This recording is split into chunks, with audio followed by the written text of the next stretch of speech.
Então vamos começar perguntando sobre essa questão da morte da igreja com a nossa repórter Risa Cássio, direto da redação. Olá, Cássio. Boa tarde para você e boa tarde a todos os convidados do bate-papo de hoje. Então, a pergunta é a seguinte: quais as evidências de uma igreja morta? Vamos começar então com o nosso querido convidado, pastor Tom. Tom, o que marca uma igreja que está morrendo ou que está morta? Cássio, eu visualizo, cara, quando a igreja começa a perder Jesus do centro. Quando luz, palco, fumaça se torna mais importante do que a centralidade de Cristo. Eita, o negócio hoje vai ficar... Então nós estamos aí com um UTI de igreja, rapaz. Mas é interessante isso. É verdade. A centralidade de Cristo. Cristo, cara, tem que ser o centro de tudo. Eu não sou contra luz, fumaça lá na Lagoinha Centro, a igreja igual eu sou um dos pastores. Onde que fica lá. a Lagoinha Centro? Fica bem no centro da cidade mesmo. Fica no edifício Dantes. Isso aí, edifício Dantes. Mas Dantes, você trabalha na frente do edifício Dantes, né? Lá no... Benji. E lá teve uma igreja no 11º andar do Dantes, é lá não? Não, nosso é na Sobreloja. Sobreloja, tá. Tinha um shopping evangélico lá, não tinha? Na Galeria Dantes? Não. Não. Não é da minha época, não. A velha guarda evangélica de Belo Horizonte, da qual o pastor Luiz e eu fazemos parte, eu lembro que eu tinha uma livraria evangélica na Rua Tamóis, lembra? Tamóis, da irmã Laelce. Da Laelce, exatamente. Era a primeira livraria evangélica que teve, depois aí bombou isso aí. Mas fica lá no centro de Belo Horizonte, na Praça 7. Na Praça 7. Lá tem luz, assim? Como é que é? Tem luz, a gente tem fumaça, nossa igreja é toda pintada de preto. Só que o que a gente não busca não perder é a centralidade de Cristo. As canções, a gente... hoje em dia, você vê a galera cantando, eu quero a minha vitória, eu quero a minha bênção, eu quero isso, eu quero aquilo. E deixam de lado a pessoa de Cristo. Rapaz, mas não é que é mesmo? É incrível, é incrível. E é interessante que a música, às vezes, forma a teologia a qual as pessoas vão viver. Então, porque às vezes você prega a mensagem no domingo na igreja e as pessoas não lembram. Mas a música que você cantou, o cara lembra e lembra a parte que o cara errou ainda no meio do louvor. Então, a forma a qual nós cantamos as canções, às vezes, vai determinar o modo ao qual nós estamos vivendo. Então, lá no centro, a gente tem buscado sempre trazer canções que vão falar a respeito do caráter de Deus, a respeito daquilo que Deus é, trazer Cristo em todos os aspectos para o centro da situação. A gente tem luz, tem fumaça, a igreja pintada de preto, mas tudo isso é secundário. Tudo isso vem depois. Primeiro, Cristo precisa estar no centro, nas mensagens, nas canções, no dia a dia, no relacionamento interpessoal. Então, o que eu consigo visualizar é uma igreja que tira Cristo do centro. E aí, quando você tira Cristo do centro, essa igreja perde também o relacionamento com Cristo. Aí você deixa de lado, em detrimento dos eventos, dos shows, e aí você faz leva um cantor, enche a igreja, mas as reuniões de oração, casa de oração, a galera não quer ir. Luiz, no seu estudo sobre a igreja de Sardes, né, em Apocalipse, você viu evidências ou marcas de uma igreja que está morrendo? Por exemplo, Sardes ficava numa composição geográfica, ficava num alto de um penhasco de mais ou menos 500 metros, que era ela praticamente inexpugnável. Então, quando os reis entravam em guerra e estavam perdendo, eles iam para lá, porque ali, para escalar um penhasco de 500 metros, era uma coisa quase que impossível. Essa segurança geográfica, física, trouxe para Sardes um desleixamento. Ela afrouxou a Ficou coisa. arrogante, assim? Por 2 vezes na história, os inimigos invadiram e destruíram Sardes. Olha. E dominaram Sardes. Porque tinha uma brecha naquele penhasco que eles achavam que ninguém ia encontrar aquilo. Então, quando a igreja perde a vigilância em relação às coisas do mundo, por exemplo, ela vai afrouxando os seus padrões, os seus valores, os seus conceitos, e aí ela se mescla com a mentalidade do mundo, o oposto daquilo que Paulo disse: não vos conformeis com o presente século, o modo de pensar. Então, esse relaxamento vai dizendo que a igreja perde a sua vitalidade, a sua força, então ela perde também a sua influência no mundo. Mas será que então, hoje em dia, a gente não tem uma igreja, pegando o que o Tom colocou da questão da perda da centralidade de Cristo e do que você mencionou, dessa perda da vigilância, de conformação, será que a gente está vendo um momento em que as igrejas estão crescendo, estão se espalhando, mas são igrejas que estão, como é que eu posso dizer, Igrejas sem Cristo como centro, igrejas mundanas, mas continuam crescendo? Será que não estamos igrejas estão fadadas à morte? A gente pode perceber que as igrejas, elas estão inchando. John Knox, em 1550, ele levou para a Escócia o presbiterianismo ou o calvinismo, e ele era pastor de uma igreja lá de 2.000 membros na época. Dizem os seus biógrafos que ele ficava de joelhos e fazia uma oração quase que constante.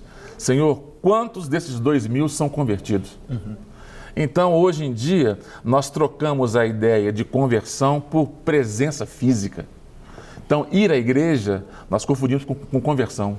Às vezes não aconteceu o fundamental da coisa. Né? Você falou muito bem sobre que a enologia ou a música está ditando a teologia hoje. Antigamente era a teologia que ditava a música. Você pega, por exemplo, um hino do cantor cristão. Opa! Aí nós temos teologia pura que alimenta a alma da pessoa. Para ele você fala da harpa, porque... Eu vi na Assembleia de Deus, foram 22 anos da harpa cristã. Então, nós tínhamos o quê? Uma enologia, uma música na igreja que trazia substância de conceito. Conteúdo bíblico. Hoje é mais emoção, mais sentimento. E também, pegando o que o Tom colocou, Tom, outro dia não, faz algum tempo, lá no seminário, lá no CTMDT, eu trabalhei sobre cosmovisão e peguei a cosmovisão humanista na igreja. Se você pegar hoje muitos cânticos, mas muitos cânticos que estão na mídia, são cânticos humanistas. Sim. Completamente. É só você é importante, você é isso, você é aquilo. Quer dizer, nós temos hoje igrejas que trabalham para a audiência, sabe? Você é legal, você é se não fosse você, coitado de Deus, porque você era importante mesmo. Rapaz, músicas que são produzidas para vender e não para tocar o coração de Deus. Exatamente. Acho que isso é o grande problema. Agora, quando você falou sobre a centralidade de Cristo, eu entendo que isso se materializa na palavra de Deus.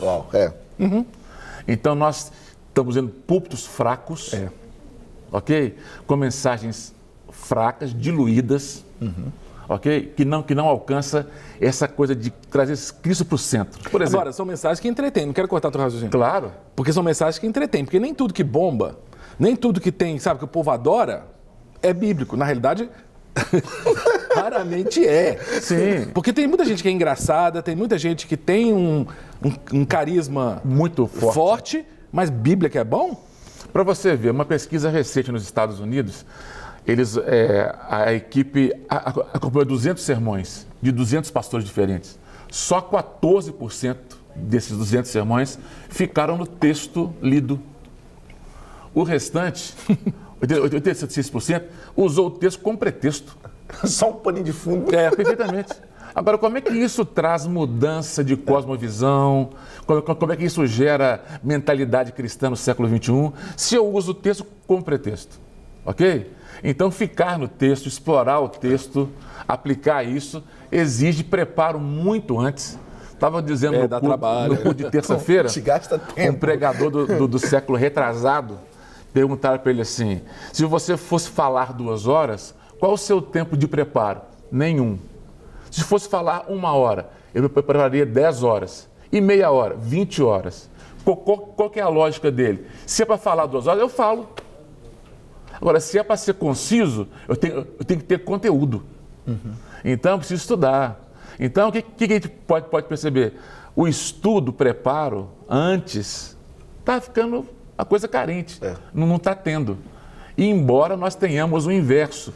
O maior volume de literatura cristã de todos os tempos é agora. Nunca eu soube de tanto livro cristão como agora. E assim mesmo temos uma pobreza terrível de exposição bíblica. Por exemplo, qual pastor que se aventura a expor um livro inteiro da Bíblia? Se fizesse isso, ele seria confrontado com contexto que ele nem sabia. Quando eu fui expor Efésios, são 5 capítulos, eu gastei 3 anos em 5 capítulos. Uau. Quer dizer, uma exigência muito grande, porque a carta de Efésios é a carta onde Paulo não combate uma heresia, agora, totalmente livre. A gente falando sobre igreja, vamos pensar a igreja como o corpo de Cristo, que é uma metáfora que na Bíblia é clara, né? Eu lembro Paulo escrevendo para os Coríntios, ele usa uma metáfora interessante, ou em cima dessa metáfora, ele fala do alimento. E eu queria trabalhar em cima disso. Ele fala assim, olha, acho que é 2 Coríntios quando ele fala, no início eu dei leite para vocês para beber. Né? Hoje, eu esperava que eu pudesse dar alimento sólido, mas vocês continuam precisando de leite. Não é? Mostrando o quê? Vocês estão com problema. Então, você acha que as igrejas hoje também são igrejas que estão tomando leitinho enquanto precisavam de comer comida mais sólida? E se continuar tomando leitinho, vão morrer de inanição? Cara, é uma questão bem complexa, mas é o seguinte. Eu acho que o contínuo de se dar leitinho é porque as pessoas ainda não estão colocando esse leitinho que receberam em prática. Acho que, às vezes, em alguns lugares, a pessoa fala, nós queremos algo uau, um negócio mais uau, só que o simples não está sendo feito. Entendeu? Então, assim, eu acho que o nível da palavra tem que sempre estar alto, a gente tem sempre que mergulhar, que estudar muito, só que as pessoas que estão recebendo essa palavra, elas precisam sempre colocar em prática. E aí entra em xeque a questão do discipulado. Isso. Do acompanhamento. Desenvolvimento da maturidade. Exatamente. Porque você está com igreja aí imatura, com pessoas que se convertem, mas continuam aí nos rudimentos da fé. Entende? Agora, quando Paulo fala que deu leite para eles, qual o leite que Paulo estava dando? Falava sobre a ressurreição de Cristo. Ok? São coisas que a gente... Outro dia eu falei para um grupo de pastores de liderança sobre a ressurreição de Cristo. É um mito ou um fato histórico? Então, o que acontece, por exemplo? O leite, por exemplo, 53% dos pastores pesquisados nunca leram a Bíblia inteira. Carlos, que é isso? 53%? Que isso? 67%. Mas nem no seminário, pelo amor de Deus. Se fez seminário. 67% dos pastores que leem a Bíblia é para achar um texto para poder pregar um sermão. É o pastoreio de resultado, né? Assim, é uma coisa pragmática. Agora, né? O que é o sermão? Sermão é um pedaço da nossa vida que é dado para o povo. Antes de eu alimentar o povo, eu me alimento. Senão, eu não tenho o que dar. Então, se a liderança está nesse padrão, imagina o povo lá. O povo, como é que A pesquisa recente mostrou o quê? Que a geração de hoje, ela é ignorante em duas coisas, Bíblia e ética. Eita. É engraçado que a geração de hoje é especialista naquilo que não vai fazer a diferença, mas ignorante naquilo que vai fazer completamente a diferença. É verdade, é verdade. Então, acho que a questão das disciplinas espirituais, isso é às vezes pouco falado, pouco ensinado. Pouco vivido. Porque fala assim, você tem que fazer isso, é 7 passos para a vitória, 7 passos para a bênção, 7 passos daquilo. Só que as pessoas esquecem que o que elas precisam cultivar é um relacionamento com Deus. Perfeito. É uma vida de disciplinas espirituais, de oração, de jejum, de leitura bíblica. E antes você nunca vai poder dar para alguém algo que você não tenha. Perfeito. Então tem muita gente querendo subir nos púlpitos para ensinar algo daquilo que não foi vivenciado e digerido ou alimentado primeiro para depois transferir. Olha, lembrando meus alunos do Carisma, o pastor Tom aqui falando uma frase que caiu na prova, viu? Ninguém dá o que não tem. Foi a única frase em latim que eu fiz os meus alunos decorarem. Nemo dat quod non habit. A primeira coisa que era na sala, Nemo dat quod non habit. O que é isso? Ninguém dá o que não tem. Simples assim. Se você quer dar a palavra de Deus, se você quer ensinar, você tem que primeiro aprender e viver. Bom, nós temos aqui várias mensagens chegando no nosso WhatsApp, 31 98402 9756. Por exemplo, uma mensagem muito gentil da missionária Shirley Moura. A missionária Shirley Moura é de Campo Ibirajuba, lá em Pernambuco, no Agreste Pernambucano. Ela disse que conheceu a emissora Rede Super, está apaixonada, glória a Deus. Muito obrigado, viu, querida missionária? E pede que a gente coloque ela e o pastor Carlos Alberto, marido dela, nas nossas orações. Que Deus te abençoe, minha querida irmã.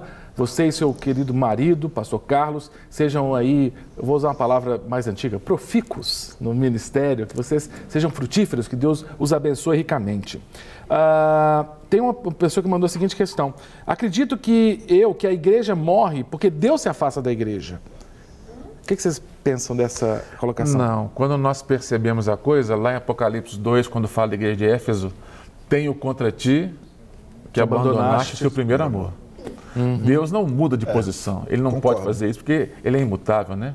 Amém. Então quem se afasta de quem é o homem que se afasta de Deus. Deus está sempre pronto a... A igreja, por exemplo, de Sardes, por exemplo, a igreja de Éfeso, em Apocalipse, ela acabou. Não existe. Quando os turcos invadiram, acabaram com aquilo ali, acabou mesmo. Ok? Perfeito. Eu quero só deixar aqui mais uma pergunta para o pastor Luiz, pastor Tom responder depois do intervalo. Mas quem vai fazer essa pergunta é a nossa repórter Risa. A pergunta vem direto da redação da Rede Super. E o que provoca a morte de uma igreja? Simples assim, mas a resposta não é tão fácil. O que provoca a morte de uma igreja? Pastores vão responder depois do intervalo. Vamos e voltamos já já com o nosso bate-papo. De volta com o nosso bate-papo aqui da Rede Super. Amanhã no Cesta Básica vai estar aí Fernandinho, vai ser muito bênção. Né? A nossa programação aqui da Rede Super vai transmitir o Cesta Básica à noite aqui na nossa programação, mas durante o dia temos programações que visam sempre edificar sua vida, assim como o nosso bate-papo. E antes de chamar a nossa querida repórter Risa para reforçar a pergunta feita no final do primeiro bloco, eu quero só ler aqui uma mensagem muito gentil enviada... Ah, meu Deus, cadê a mensagem? Foi enviada por quem? Pelo Beto. O Beto lá de Linhares, Espírito Santo, lá do estado do Pastor Tom. Bom demais. Linhares. Abração, Beto. Ele fala assim, olha, se tivesse o Oscar Gospel da TV, dos canais evangélicos, o bate-papo, com certeza, ia levar o prêmio. Muito legal. Queridos, uma igreja que não investe em ministérios tende a morrer? Vou segurar sua pergunta, Beto. Primeiro eles vão responder a pergunta da Risa, tá? Mas depois eu volto à sua pergunta. Risa, qual que é a pergunta mesmo? E o que provoca a morte de uma igreja? Simples assim. Como é que você mata uma igreja? Pois é, em primeiro lugar, quando o pecado não incomoda mais a igreja. Perfeito. Principalmente da liderança da igreja. O que mais tem acontecido nos nossos dias são pastores que adulteram e continuam no ministério como se nada tivesse acontecido. Tolerância com que não pode ter tolerância, né? Perfeitamente. Administra aquilo que não se dá para administrar. E o pecado, ele é a morte da formosura, é a morte da comunhão, é a morte de vida. Então, quando o pecado é tratado com menos importância do que a Bíblia dá, isso provoca a morte da igreja. Quando Paulo fala assim, não extingais o espírito, através do pecado, do comportamento, né? Outro ponto é quando a palavra de Deus não tem o seu local ou o seu destaque. Sim. Por exemplo, tem igrejas que o púlpito não fica no centro da igreja, fica de lado. Por exemplo, a metodista é assim. Sim. Por quê? Porque eles entendem que o pastor, ele é só um intérprete da palavra. O centro é Cristo, né? Outra coisa que mata, por exemplo, a igreja é quando o mundo entra na igreja e faz parte do métier da igreja, do meio campo da igreja ali. Por exemplo, tem igrejas hoje em São Paulo, no culto de jovens, que para atrair os jovens, eles promovem lutas de MMA antes do culto dos jovens. Porque Você está falando sério? Sério. Eles enchem o negócio com uma luta de MMA para atrair os jovens. Ora, não vamos muito longe, não. Meu Deus. A criação de boate gospel. Desde quando a igreja ela tem como princípio divertir cristão? Ah, não, mas até motel gospel tem. Alguém falou outro dia, motel Ebenezer. Eu falei, é o fim do mundo, cara. É o fim do mundo. Essa eu desconhecia. Não, virou palhaçada. Mas é quando o pecado torna-se a oferta da igreja também, acabou, Morreu. não tem como. Não tem como, não é? E isso tudo leva a gente a entender o quê? A morte da igreja, ela é gradativa. Vai acontecendo. Não é assim uma coisa, não, um tiro e morre. Quanto mais próximo do mundo eu fico, menos impacto a igreja oferece para o mundo. Você vê nessa linha também? Não, com certeza. Foi engraçado até que, de uma vez que me convidaram para pregar numa determinada igreja, pegaram a passagem de voo e tal. E aí eu tô lá, sentado lá, esperando para pregar, tranquilo. Aí canta uma música, canta duas, canta três, vem o grupo tal, canta mais uma, duas, três, vão duas, três. Eu falei assim, gente, já vai dar 9h30. Que hora que eu vou pregar? 9h45. Pastor, vendo uma vez assim, pastor, então, o senhor tem 15 minutos para poder pregar. Meu Deus. Eu olhei assim e falei assim, Jesus dos crentes. Então, assim, os caras, às vezes, não dão a importância devida a palavra. Perfeito. Acha que tudo é mais importante do que propriamente a palavra. Vira showzinho mesmo. Vira show. Agora, eu estou lembrando, se eu estiver enganado, se me corrija, até você que é historiador, Luiz, porque é o contraponto do que nós estamos falando, sobre morte da igreja, nós estamos falando sobre vida na igreja, sobre avivamento. Né? Porque nós tivemos momentos de avivamento na história da igreja. E me parece que sempre os avivamentos foram acompanhados de sermões, mas sermões extensos em termos de tempo. E sermões bíblicos. Não se contava nos sermões, você pegar aí Moody, você pegar Zinzendorf, né, o conde Zinzendorf na Morávia, as mensagens... Oi? Jonathan Edwards, presbiteriano, né? Eram mensagens longas em termos de tempo, mas bíblicas. Hoje em dia, quando tem mensagem longa, normalmente é depoimento, é testemunho. Não é? Testemunho. Não tem Bíblia. E o que transforma a vida é a palavra. Por quê? Porque, por exemplo, quando você pega Jonathan Edwards, por exemplo, ele pregava um sermão calvinista, na sua essência, e presenciava avivamento. Então, não tem descasamento de conteúdo de sermão com avivamento. Antes, pelo contrário, o Espírito Santo usa esse conteúdo para avivar o povo dele lá, não é? Se eu não me engano, não sei se foi Jonathan Edwards ou um outro da época dele, que ele, tipo, olhando nas vistas, ele pregava o sermão com uma vela para iluminar o texto e ele lia o sermão assim. E o povo tinha a sensação que Deus estava naquele ambiente. Tremendo isso. Então não é a oratória do sujeito, é a dinâmica do Espírito Santo. Não é? Mas isso aqui é interessante, porque você tem muito Silvio Santos gospel aí. Sim. Né? Tem muito pastor e pastora que é showman. Sim. Sabe? Entretém o povo, né? Mas Bíblia que é bom. Né? Tem uma máxima para os pregadores que é o seguinte: sacuda o acomodado e console o que está abatido ou inquieto. O sermão tem que sacudir o acomodado e dar consolo para quem está em desespero. Ele vai nos dois extremos ao mesmo tempo. Agora, tem uma coisa interessante, é que quantas vezes, por exemplo, nós estamos pegando, por exemplo, se é o Espírito Santo que aviva, a geração de hoje desconhece o Espírito Santo. Tem um teólogo que diz que o Espírito Santo é o Deus desconhecido. Pior que é tão falado nas igrejas, né? Você fala tanto... E outra coisa, por exemplo, algumas linguagens chulas, pobres, que dão ar de espiritualidade. Por exemplo, você termina um culto e fala assim: eu profetizo uma semana de bênção sobre a sua vida. Isso para mim cheira a idiotice. Por quê? Porque não é profecia. É um desejo que eu tenho. Entendi.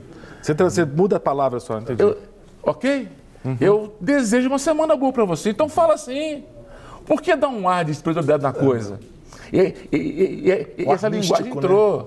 Por exemplo, quando você fala, por exemplo, que você vai quebrar a maldição hereditária de uma pessoa,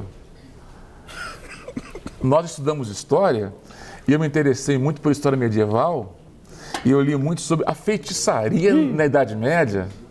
Gente, não existem essas coisas. São Cipriano, aquelas... Se a libertação que Cristo nos deu não for suficiente para me manter de pé, vai ser o poder da oração de um pastor? Então, a palavra está ausente, eu crio mecanismo, ou eu introduzo mediadores para que eu me chegue a Deus. Só há um, mas eu ponho vários mediadores. Aí eu coloco o óleo ungido, eu coloco o tijolinho. Não, pior que essas igrejas crescem, cara. Sim. Isso aqui é duro. Aqui a gente fala assim, não, tá vendo? A igreja está viva, porque ela está crescendo. Mas, e aí que eu trago, então, nem sempre a igreja que cresce, ela está viva, né? Com certeza não. Com certeza não. Porque você não pode medir o crescimento de igreja pela qualidade. Você mede pela qualidade, não pela quantidade de pessoas. Você tem que ver quanto de Cristo essas pessoas que estão inseridas dentro desse contexto estão refletindo. Mas pior que isso, às vezes, frustra o pastor da igreja menor, ele vê a outra lá bombando, às vezes é uma marca, né? Às vezes é um... Né? Você tem marcas, né? Uma franquia. Uma franquia, aí bomba e tal, aí o pastor fica lá com o trabalho dele, de discipulado, de grupo pequeno, célula e tudo, de aconselhamento, ele vê o outro lá com aquela marca, né? Aí é o sal, Aí tem um copo de água, essas coisas, né? E o pastor não faz aquilo, porque ele julga que aquilo não é correto. Mas a outra fica assim, ó. Mas às vezes nosso coração se torna meio, vou usar um neologismo, mas numerólatra. A gente começa a adorar os números e só acha que a coisa está se desenvolvendo quando os números estão aumentando e não analisa a qualidade das pessoas. Acho que isso que precisa fazer diferença. E uma coisa importante, o sucesso está no número de seguidores que você tem. Por esse padrão, Cristo foi um fracasso. É verdade. Ok? Ele ficou com 12 lá e os 12 vão roer a corda. Perfeitamente. Então, o que acontece? Por exemplo, pega esse padrão de números e leve isso para o Oriente Médio. Uau! E pergunte se aquele pastor que gastou 20 anos para ganhar uma alma, ele ia fracassado. Não, entre os beduínos, eu fiquei sabendo que tem uma igreja entre os beduínos no deserto ali, né, no norte da África, e a igreja é uma igreja subterrânea no sentido espiritual, porque não dá para ficar debaixo da areia lá. Mas assim, são igrejas de 2, 3, 4, 5 pessoas e não pode ser uma igreja visível, não é? O sucesso do ministério, óbvio que não é números, mas é cada alma, efetivamente, cada alma que se converte, tem uma festa no céu. Né? Hoje em dia, sabe, ontem a gente estava conversando, estava até brincando com os meninos aqui no estúdio, que tem uma série de filmes de zumbi. Já viu esse negócio de zumbi? Walking Dead. Walking Dead, né? Tem uma série, né? Teve um filme, inclusive, negócio de Z, Guerra Mundial Z, alguma coisa assim, que os zumbis eles vão se reproduzindo, e o zumbi vai mordendo o que não tá zumbi, aí quem não tá zumbi vira zumbi. Aí eu fico pensando, o que é zumbi? É um morto-vivo, né? É um morto-vivo. O que acontece é que o morto-vivo, ele gera outros mortos-vivos, ele vai amortecendo os outros, né? Me parece que isso acontece na igreja. Ao contrário da profecia de Joel, Ezequiel, Vale de Ossos Secos. Ezequiel, né? Que os ossos secos viram vida, hoje está vivendo o zumbi gospel. Né, que está amortecendo. As igrejas que estão vivas, parece que vem zumbi das igrejas mortas, mordem Estou falando metaforicamente. E a pessoa, ela perde a vida da igreja, a vida lá da reunião de oração, a vida do discipulado, e quer entrar na onda do zumbi gospel lá, que tem vida coisa nenhuma. Todo mundo. Agora, se você pegar essa figura do zumbi, ela é simplesmente instintiva. Ela não tem cérebro. Ok? Por exemplo, a igreja no século XXI, ela entregou a formação de mentalidade na mão de incrédulos, marxistas. É verdade. Por quê? Deveríamos ter professores universitários, com doutorados, pós-doutorados, que pudessem exercer influência e criar mentalidade. Mas Luiz, se você fez história como eu fiz história, é engraçado, meus alunos da faculdade chegam assim, professor, o senhor não é marxista? Eu falo, não, eu estudei marxismo, já fui, mas aceitei já.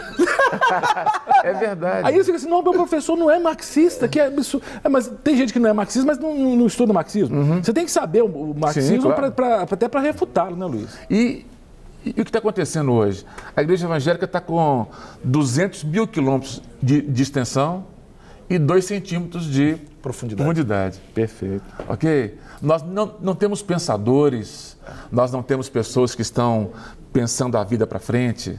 Estamos tendo pessoas instintivas, zumbis. Eu fui pregar num congresso de jovens e tal, aí no domingo à noite eu preguei na igreja do pastor, o jovem do louvor, ele pulou, ele marchou, ele ordenou, ele deu cambalhota, saiu correndo pela igreja, encostou a mão nos irmãos. Quando me deram a palavra, que eu abri o texto, que eu olhei para ele, estava no banco da frente da igreja assim, ó. Falei, fez uma catarse. Ficou aliviado e não abençoado. Igual um zumbi mesmo. É verdade. Então, o que a gente está tendo hoje? Cristãos reativos, instintivos. É que faz as coisas sem pensar também, né? Perfeitamente. E outra coisa, acriticamente aceitam tudo como verdade. Perfeito. Vamos a mais uma pergunta, direto da redação com a Risa Castro.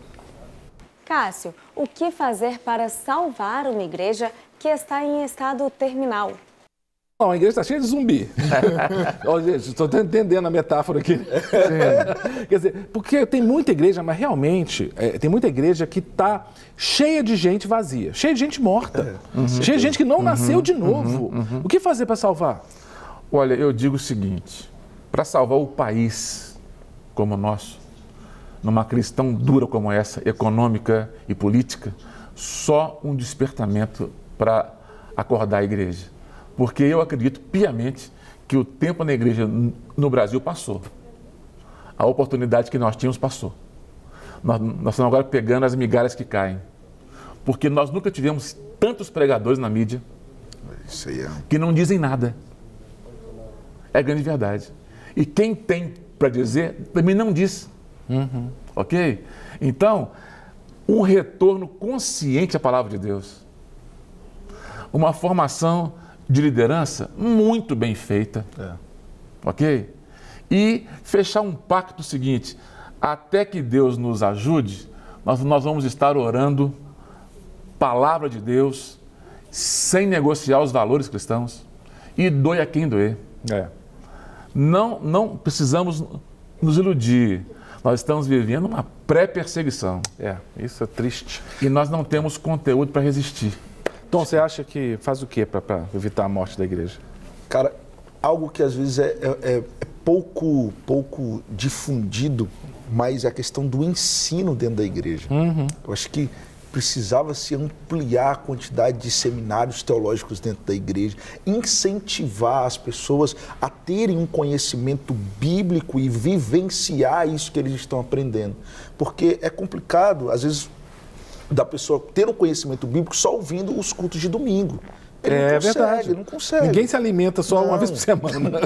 Não dá, cara. Então, assim, de a gente valorizar mais o dom de ensino voltar dentro à palavra, da igreja, né, voltar para a palavra e ensinar, ter mais cursos, porque hoje tem-se muito em contraponto ao que se tinha antes, mas ainda é muito pouco.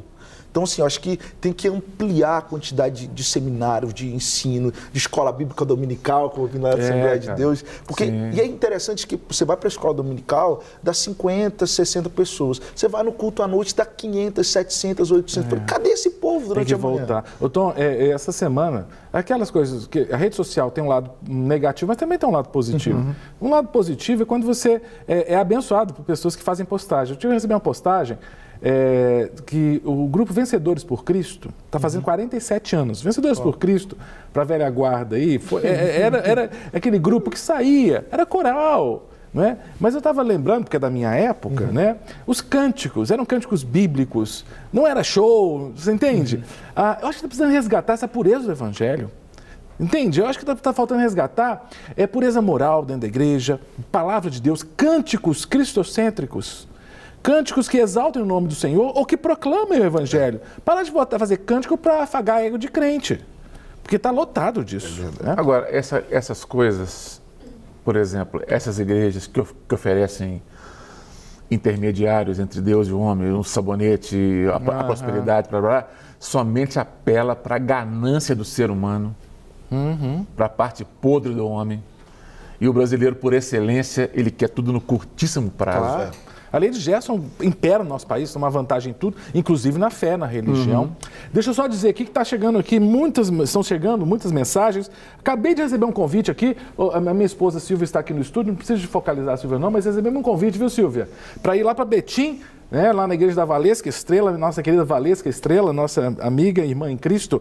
A igreja, ela fala assim, abraço a todos, Cássio, você precisa vir em Betim? É só chamar, estou indo lá, amo você, Valesca, a igreja lá da Lagoinha em Betim, tenho família em Betim, e ela fala assim, a igreja morre quando deixa o mundo entrar na igreja. A mundanização é uma estratégia mesmo de amortecimento da igreja, né?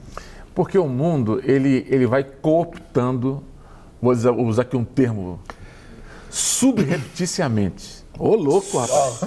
Dá um Google depois aí, subrepticiamente. Sub é por baixo e réptil é o que rasteja, sem o cristão perceber. Ele é seduzido, cooptado para aceitar os valores do mundo. Spurgeon escrevia já no século XIX que eles estavam divertindo bodes ao invés de pastorear ovelhas. Século XIX. Imagina se Spurgeon estivesse vivo hoje, ele ia surtar. Você ia falar, Tom? Eu lembro de uma frase que um pastor estava pregando, acho que foi o Luiz Hermílio, ele estava pregando, falando assim, o problema da igreja é que muitas pessoas são próteses. São? Próteses. estão inseridas no corpo, mas não recebem a vida Olha que do interessante. sangue, né? A vida que passa por intermédio do sangue. Então elas se tornam insensíveis. Elas estão ali, mas não fazem parte dali. Interessante. Estão só em corpo presente, mas não recebem da vida, de tudo aquilo que o corpo está efetivamente recebendo. A profecia de Ezequiel lá é os ossos que estão juntos, mas não tem vida, né? Gostei da metáfora aí. A Fabíola de Santa Amaro, ela diz assim, eu não concordo muito com a ideia da pregação ser no final do culto. Desafio os pastores a colocarem a mensagem da cruz no início e o louvor no final. Vamos ver vou ver quem realmente ama a Cristo. Proposta ousada, né, da nossa querida Fabíola. E Fabíola, você foi a última a falar a pergunta porque o nosso tempo acabou. A Fabíola, só para destacar, ela é do Maranhão, não é isso? Fabíola de Santa Amaro, ela é do Maranhão. Pastor Luiz, como é bom te ver de novo, te amo em Cristo. Maria José Amarante, da Igreja Alto dos Pinheiros. Forte abraço. Cristiano Barra Cardoso mandando mensagem. Muito obrigado a todos vocês que mandaram suas mensagens. Pastor Luiz, obrigado. Tom, querido, obrigado. Foi muito jóia o nosso bate-papo, muito rico. Agradeço também a Ruth. Quem mais está mandando mensagem? Vanderlei Gonçalves, muita gente mandando mensagem. Se eu continuar aqui, eu vou pegar todo o outro programa, só lendo mensagem aqui. Então, muito obrigado. Amanhã, sexta-feira, 12h15, mais um bate-papo muito edificante. Que Deus te abençoe e te guarde e até lá. Para receber todas as novidades do canal, inscreva-se e se curtir o vídeo, clique em gostei. Aproveite para acompanhar a Rede Super nas redes sociais.